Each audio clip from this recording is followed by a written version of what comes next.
Hi friends, எல்லாம் எப்படி இருக்கீங்க? ஓகே, இன்றைக்கி நம்ம உருளைக்கிழங்கு வச்சுட்டு பெப்பர் மசாலா சாதத்துக்கு சப்பாத்திக்கு எதுக்கு வேணாலும் யூஸ் பண்ணிக்கலாம். அந்த மாதிரி ஒரு கிரேவி இன்றைக்கி நம்ம பார்க்க போகிறோம். மசாலா ஐட்டம்ஸ் எல்லாம் எதுவும் சேர்க்காமல் பண்ண போகிறோம். இதில் அதுக்கு தேவையானது நான் மீடியம் சைஸ் உருளைக்கிழங்கு 3 வேக வச்சு எடுத்திருக்கேன். தோல்லாம் சீவிட்டு வேக வச்சு எடுத்து வச்சுருக்கேன். ஒரு பெரிய வெங்காயம் கட் பண்ணி வச்சுருக்கேன். ஒரு தக்காளி, இது மீடியம் சைஸ், ரெண்டுமே மீடியம் சைஸில் எடுத்து வச்சுருக்கேன். வாங்க இப்போ நம்ம வீடியோக்குள்ளே போகலாம். எப்படி பண்ணுறதுன்னு பார்க்கலாம். இதில் ஒரு தவா வச்சுட்டு 2 ஸ்பூன் ஆயில் போட்டுக்கலாம். இதுக்கு 2 ஸ்பூன் ஆயில் போட்டிருக்கேன். இது சடனாக நம்ம உடனே செஞ்சுக்கலாம். இந்த கிரேவி எதுவும் ஆட்டி அந்த மாதிரிலாம் போட்டு மசாலாலாம் ஆட்டி ஊற்றி அந்த மாதிரிலாம் செய்யணும்னால ரொம்ப ஹெவியாகவும் இருக்காது, சாப்பிட்றதுக்கும் ரொம்ப டேஸ்டியாக இருக்கும். பார்க்கலாம் வாங்க. ஆயில் காஞ்சிருச்சு. நான் கொஞ்சமாக ஒரு 1/4 டீஸ்பூன் சோம்பு போட்டிருக்கேன். அதில்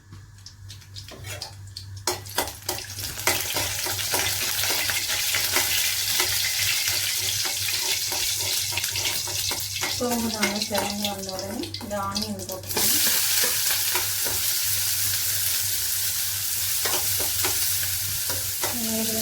இதில் தான் வச்சுருக்கேன். நல்லா வெங்காயம் சிறந்த வரைக்கும் நல்லா பண்ண குறைச்சிட்டு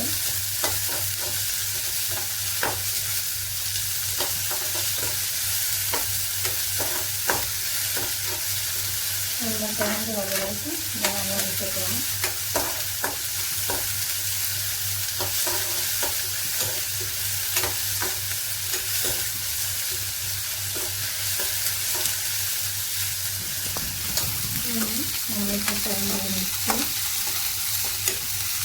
நல்லா கண்ணாடி கழிச்சுட்டு வந்தால் போதும்.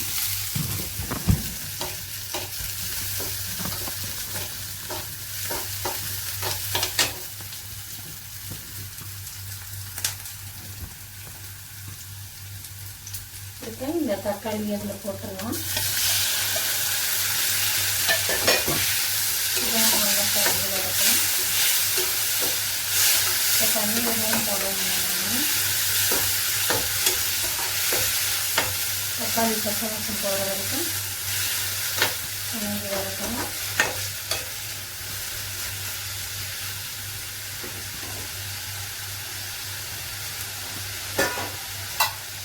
ஒரு நிமிஷம் மூடி வச்சிடலாம்.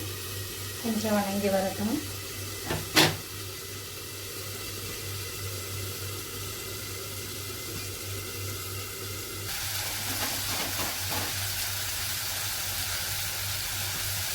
ஜீரக பொடி 1/2 ஸ்பூன் போடுறேன்.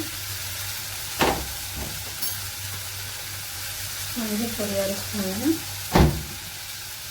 நான் காரத்துக்காக போடுறேன்.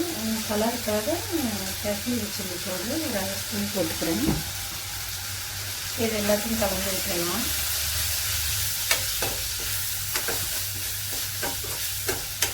இன்னும் ஒரு நிமிஷம் இந்த பச்சை வாசம் போகிற அளவுக்கு வதக்கி விட்டுடலாம்.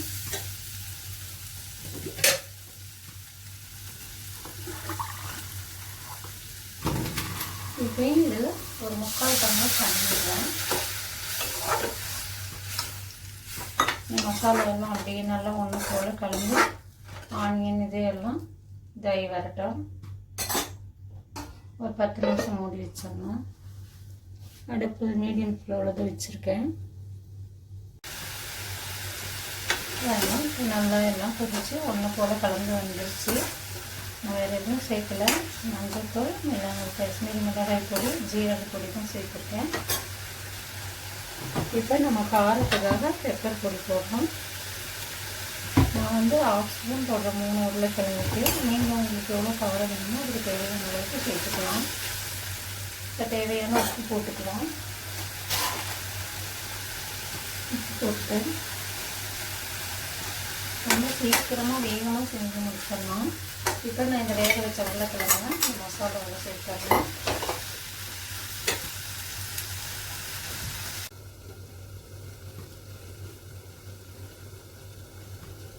பார்க்கலாம்.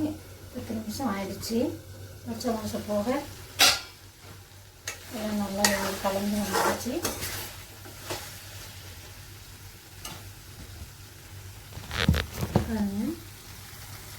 நம்ம கிரேவி நல்லா வந்துடுச்சு.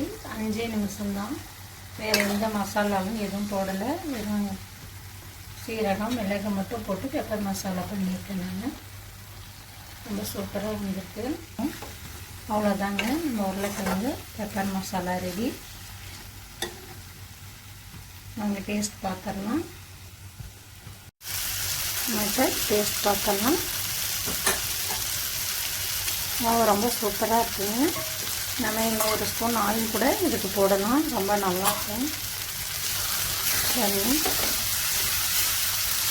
ரொம்ப கிரேவியாகவும் இல்லாமல் ரொம்ப ட்ரையாகவும் இல்லாமல் நம்ம நல்லா சாதத்துக்கு சப்பாத்தி பூரி தோசை எதுக்கு வேணாலும் நம்ம யூஸ் பண்ணிக்கலாம். ரொம்ப சிம்பிளான மெத்தடில் பண்ணியிருக்கேன் நான். நீங்களும் ட்ரை பண்ணி பாருங்கள். ஓகேங்க, அடுத்த வீடியோவில் பார்க்கலாம். பாய். நம்ம பெப்பர் மசாலா சாப்பிட ரெடி ஆகிடுச்சு. நீங்கள் சாப்பிட்டு பார்த்துட்டு எப்படி இருக்குன்னு கமெண்ட்டில் சொல்லுங்கள். ஓகே ஃப்ரெண்ட்ஸ், பாய்.